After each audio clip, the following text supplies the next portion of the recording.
Hello and welcome to the program. I'm Sophie Scott. Coming up, could robots hold the key to helping people with disabilities? But first, Australia has the dubious title of being the melanoma capital of the world. But now scientists have moved an important step closer to understanding why so many Australians are diagnosed with the condition. They've discovered a mutant gene which might hold the answer. Susan Watson's mother died from melanoma. 3.5 years ago, she was diagnosed with the condition. This fight was very important to me because I have a lot to live for. I have 3 children, a great husband and a wonderful granddaughter now. So yeah, life is worth fighting for. Now researchers from the Westmead Millennium Institute and the Queensland Institute for Medical Research have discovered why some families are more susceptible to the cancer. This discovery is the first one to really help us understand why melanoma runs in some families in such an intense way, so why there's a large number of affected individuals in some families. They found a gene that increases the risk of melanoma by 250%. Scientists estimate about 200,000 Australians carry the mutant gene. The discovery today is results from us sequencing every single gene from the DNA of several members of very large melanoma families. It's more common in people who have lots of moles, darker eyes, or a family history of the disease. The findings will help doctors identify who needs to be screened for the deadly skin cancer. It's even possible that because we understand part of the way this gene works, that some sort of medication might be possible to suppress the risk back down again. Susan Watson hopes her family will be tested for the gene. That they could be checked for this and that they won't have the fight that I've had to see with my mum and the fight that I've had to go through. So yeah, it's very important. Researchers hope to identify even more genetic mutations for melanoma so they can tailor cancer treatments to individual patients. The robots are coming and they could hold the key to independence for people living with disabilities.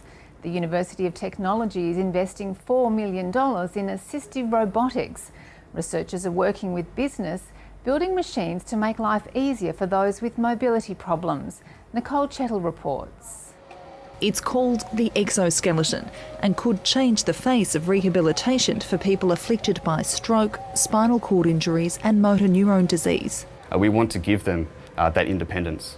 We want the person to work in collaboration with the robot. Medical details are put into a computer and the robot then customises movement to strengthen the arm. The hope is this might reduce the physical workload of physiotherapists and improve outcomes for patients. If you can give someone a device that gives the person the capability to feed themselves, whereas before they couldn't, that's a major increase in their quality of life. Laser-guided walkers could make it much easier to tackle narrow doorways, and smartphone technology may vastly improve how wheelchair users navigate around their homes and communities. We want to come up with new goods and new ideas that we can put into practice, and in this particular case we hope that we can make a difference. Chris Sparks knows just how tough everyday activities can be in a wheelchair. The former Paralympians on an expert panel giving researchers vital information on how robots can help. Long before you give me access to education, buildings, training, opportunities, if I can't get out of bed into my wheelchair and have my pressure care cushion and my shower chair, I can't even start the day. The disability services provider Greystanes is also working closely with the university and is hopeful robots could one day improve the lives of its clients. Whatever we can do to provide the opportunity for people with disabilities to have more control over their own lives, the better. These modest-looking machines are thoroughly high-tech, but their aim is simple: making movement easier. The prototypes are a long way off production, but with an ageing population, assistive robotics could be the way of the future. Doctors have criticised the federal government's planned e-health system, saying it gives patients too much control over their medical records. It comes after an international report revealed poorly designed electronic health records are a threat to patient safety and that an independent body should be set up to review the system. Stephanie Dalzell reports. E-health, which centralises patients' medical records, will be in place by mid-2012 and is already considered the future of medicine. But the AMA says patients can veto what doctors include in their e-health records, and that could prove fatal. You could have patients come in with liver disease and bleeding where their hepatitis C status has been removed, and that makes it dangerous for the patient and dangerous for the doctors. But general practitioners are resisting the program. Bassendean GP Stephen Wilson says he won't be joining up because of the cost and concerns about patient safety. They want to leave off certain drugs or certain diagnoses. If that information is not whole, then there is the real potential for medical problems. The Federal Department of Health says it consulted widely before setting up the scheme. It says the AMA was part of those talks, but the association claims its concerns were never addressed. They've still gone ahead and, again, just ignored good clinical advice and gone their own way. The Health Consumers Council says doctors' concerns are valid and the personally controlled electronic health record could be dangerous. But it says if implemented correctly, Australians will benefit from the scheme. It gives them a sense of ownership of their own health, and it gives them, I suppose, the capacity to take more responsibility for their health, and it gives them the right to control or not who sees some part of their health record. A recent study in the United States found poorly designed computerised health records pose a serious threat to patient safety. There are now calls for an independent agency to investigate injuries and deaths linked to health information technology. In Canberra, the Senate will soon release a report into one of the greatest medical scandals to confront orthopaedics in Australia. At the centre is a faulty hip implant made by a subsidiary of Johnson & Johnson. It leached metal and caused severe pain in many patients and was withdrawn from Australia in 2009. John Taylor reports, and a warning, this story contains pictures of medical procedures.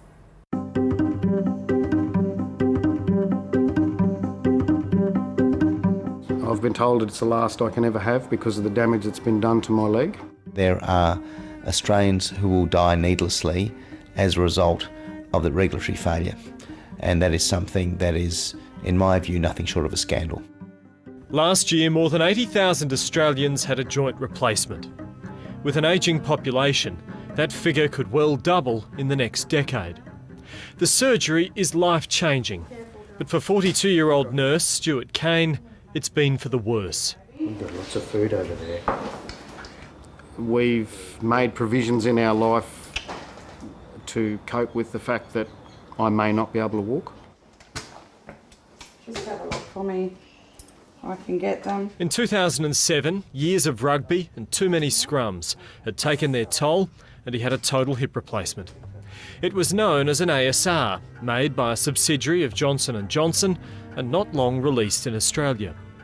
For 12 months, everything was fine, but then came pain, bad sleep, anemia and a limp. The physical symptoms that I was experiencing were everything from fatigue and headaches, loss of toenails.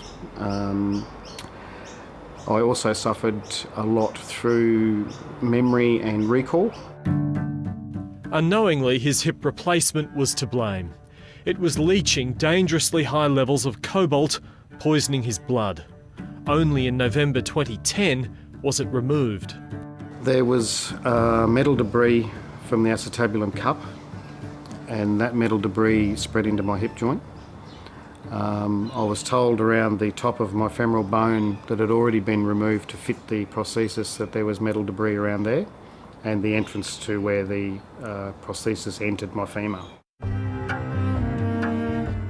There are two types of ASR hips, and from 2006, orthopaedic surgeons in Australia began to be concerned about the high need for corrections in ASR patients. The statistics got steadily worse until in 2009, the manufacturer, not the Therapeutic Goods Administration, removed it from Australia. But by then, about 5,500 Australians had ASR implants. I think there are some questions there that need to be answered as to the speed of the response. Dr Graham Mercer from the Australian Orthopaedic Association says the ASR case highlights problems with the way joint replacements come onto the market. While regulations have progressively changed since 2006, he's hoping for legislation requiring earlier testing of devices. What we've been pushing for is a minimum 2 years of pre-market surveillance before a prosthesis is introduced into the market. So there's 2 years of clinical testing which can be undertaken in a randomised style in an ethically approved study. The ASR device, was that withdrawn or recalled? Spurred on by the ASR case, since June, a Senate committee has been examining the regulatory standards for the approval of medical devices in Australia. The evidence I've heard from the committee indicates that there must be some deep systemic changes.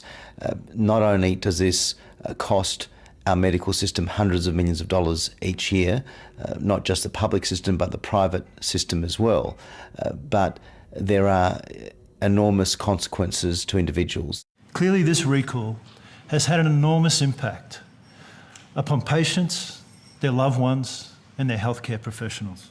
Johnson & Johnson has paid out more than $21 million to ASR patients, but is also facing class actions. Stuart Kane is among those going to the courts. He only became aware of concerns about his hip when it was withdrawn from Australia. And even though his has now been removed, he says another different hip replacement failed because of continuing ASR issues, with a titanium rod snapping in his femur. And so that's broken clean in half? Yes, it's clean in half and separated. It's now come to my attention, unfortunately, in the last week that I still have a toxic cobalt level as a result of a blood test just this week. I've been told that within my surgery that there was a rather large deposit of metal within my bone, but also still within my hip area. Who's this Smiley Baba? Who's this Smiley Baba?